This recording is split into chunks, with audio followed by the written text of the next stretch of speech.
Mobil pick-up hampir terbalik di tanjakan, barang bawaan melebihi ukuran pick-up.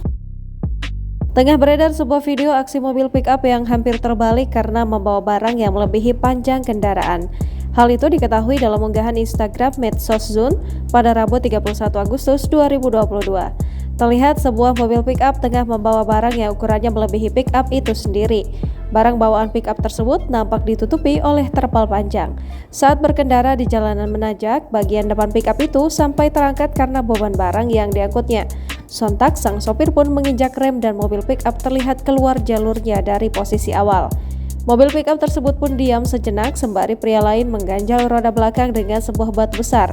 Secara perlahan, sang sopir mulai memajukan mobilnya. Terlihat mobil kesusahan untuk bergerak. Akhirnya, ada 4 orang pria membantu sang sopir dengan cara menginjak bumper dengan pick-up tersebut. Sempat kembali terangkat dan seorang pria sempat menahan agar tidak terbalik. Setelah berusaha ekstra, mobil pick-up itu akhirnya bisa kembali bergerak di jalan yang rata. Belum diketahui waktu dan lokasi kejadian pada video ini. Video yang berdurasi 56 detik itu pun kini ramai ditanggapi oleh warganet.